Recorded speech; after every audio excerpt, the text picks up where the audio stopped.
Hey guys, how's it going? It's X666X Iron Maiden, and we are back with the Great Northern War Part 3, Young and Violent, from Extra History.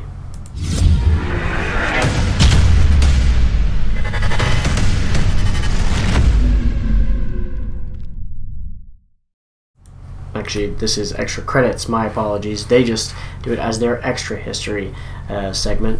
So, moving on from the second part, which showed us with Charles' victories against Poland and Lithuania. He set his eyes on the greater enemy Russia at this point, but he's going to be going up against Peter the Great, which is definitely, you know, someone who's worthy to go against. So love to see how this goes. Let's jump in. Two houses, both alike in dignity, in fair northern Europe. Wait a minute.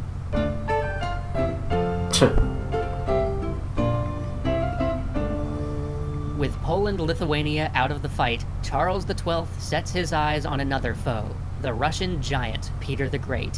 While Charles had run roughshod over Poland, Peter had taken advantage of the moment to once again assail the Baltic provinces. He was stopped short of his ultimate goal, but Peter's efforts there were not without gain.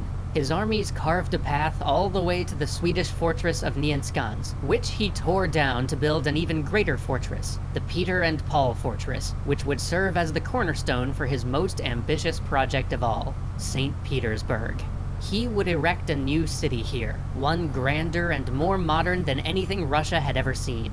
This would be his gateway to the West, his port that tied Russia into the economic life of Europe. It would be his new capital, on which he would spare no expense, in treasure or lives. This was to be the culmination of his legacy, the embodiment of all his ideas on westernizing Russia, on becoming a naval power, on embracing European art and science and culture. But for that to be the case, Russia would have to succeed in holding on to these gains, something that Charles XII could not abide.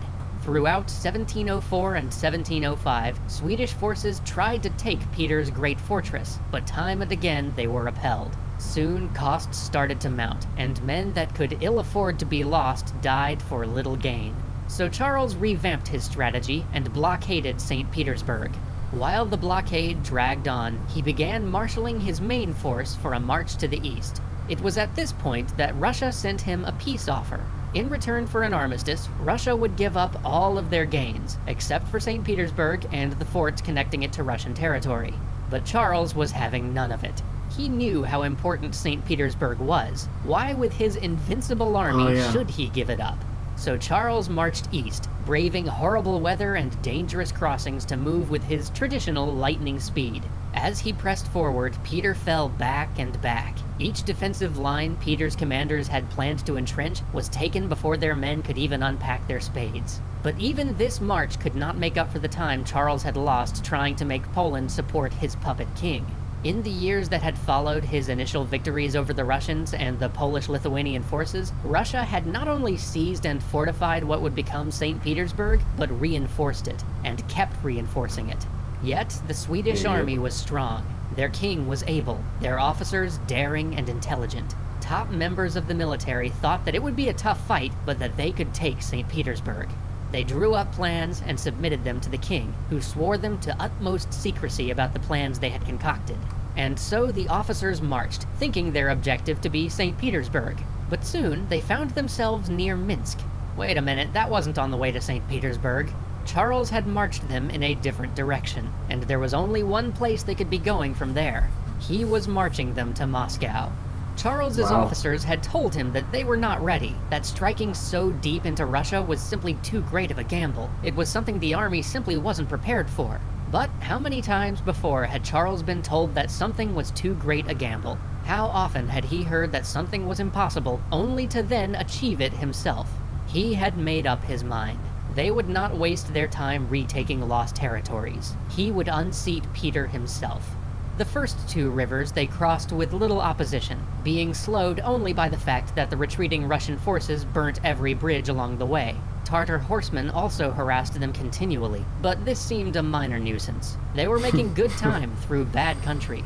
But then, at the Wabis River, they found a large enemy force barring their passage. The position held by the Russians was daunting. The Swedes would have to traverse marshy ground to get to them, and beyond that was a forest which might hide yet more troops. But Charles saw a way. The enemy line had a gap in it along a swampy area that the Russians clearly thought was impassable. Charles personally led his army across 1,500 yards of killing ground to reach this swampy area. At one point, his men were shoulder deep in water. The enemy line was split.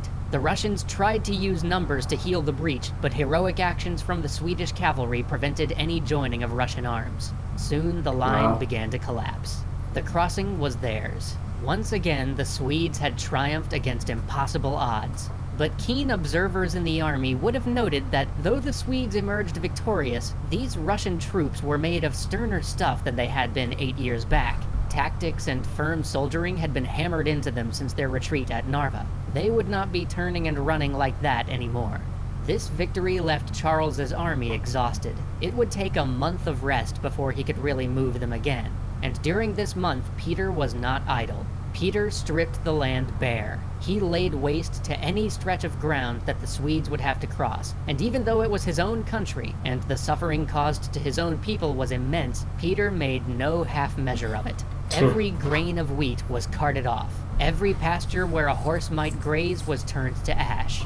There would be nothing but wasteland for the Swedes to traverse. Thus began a time of suffering for the Swedish forces. When they resumed their march, food was scarce, and with scarce food came disease.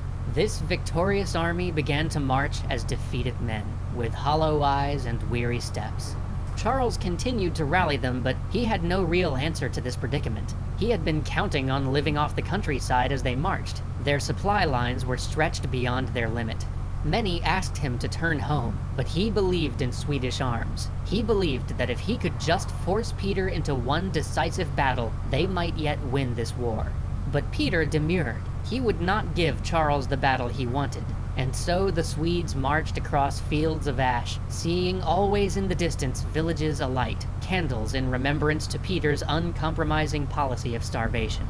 In frustration, Charles turned to his officers and asked their advice. They recommended that the army fall back to the Dnieper and meet up with a relief force laden with supplies. But this would be tantamount to giving up the campaign, so Charles asked for other options. Reluctantly, it was suggested that the Ukraine had not been as thoroughly plundered. It might be possible to gather supplies there and enlist the aid of friendly Cossacks. But such a move would cut the army off from any real ability to communicate with Swedish territory, or get resupply from the Empire. Still, Charles saw it as a possible path to victory where retreat offered none.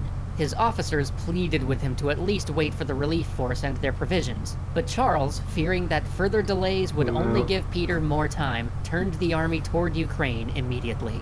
They would now retrace their steps until they could turn south, walking back across the same blasted waste from which they had just come.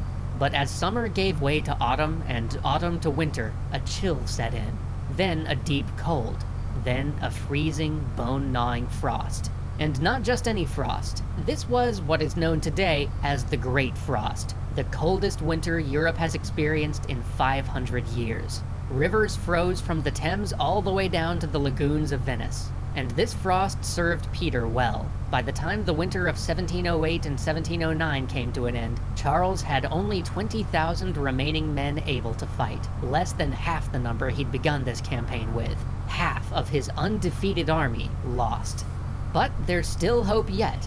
Join us next time to find out what happens to his reinforcements, to the Cossacks Charles hopes yet to enlist, and most of all, to the great army of Charles himself, as he and Peter finally square off at the Battle of Poltava.